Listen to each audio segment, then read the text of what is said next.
Did Rutherford County Mayor Bill Ketron get special treatment when fraud allegations were first made against his insurance company 2 years ago? At the time, Ketron was still a state senator. And now News Channel 5 Investigates has uncovered emails that raise a lot of questions about why the state didn't do more then. Our consumer investigator, Jennifer Kraus, has those emails and the rest of the story. Several weeks ago, when we first began investigating the latest round of allegations against Bill Ketron's insurance agency, I called him and he insisted he knew nothing about them. And then he said, I know the insurance commissioner and I'm going to call him and get to the bottom of this. That got us wondering if he'd ever done that before. Turns out he had.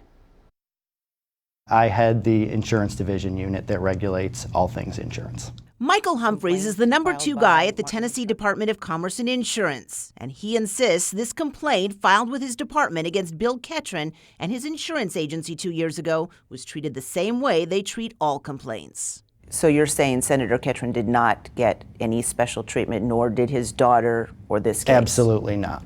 But others aren't so sure. The department says they handled this like any other case. Do you believe that? No, he absolutely got special treatment. News Channel 5 Investigates obtained these emails sent to and from some of the top managers at the state's insurance division after that complaint against Ketron and his agency was filed.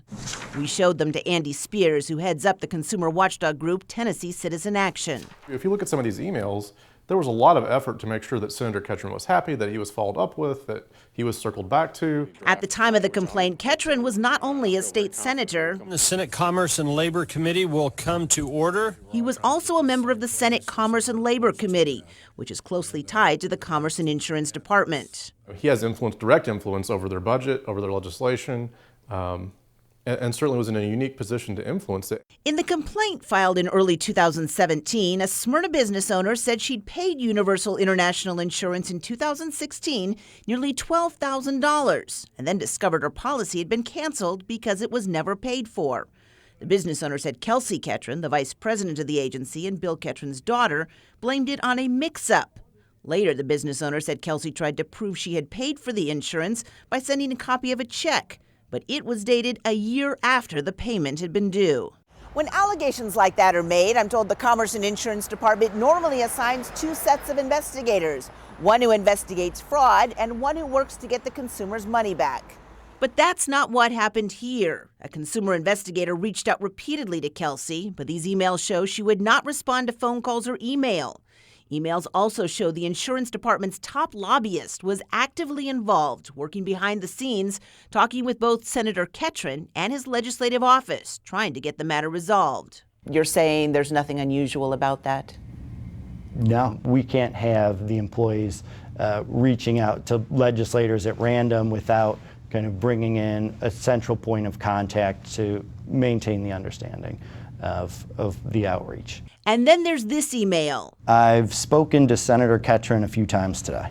Humphreys himself wrote to his top managers and the department's lobbyist describing how Ketron had called him to discuss the complaint. Humphreys went on to describe the conversations he had had with Ketron about the case and how the two of them discussed how Ketron could resolve it.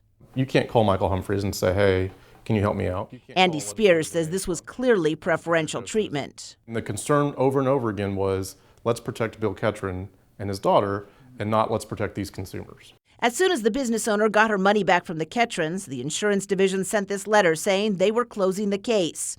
It never was assigned to a fraud investigator. And there's no evidence Kelsey Ketron was ever questioned about working without a license.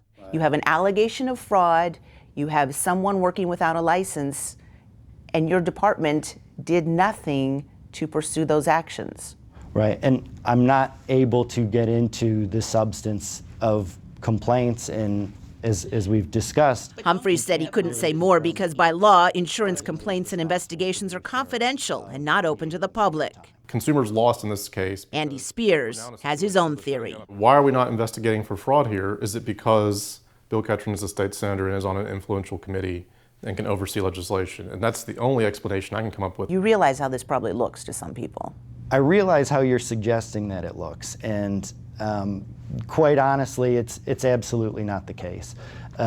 We don't care who Senator Ketron was, quite honestly.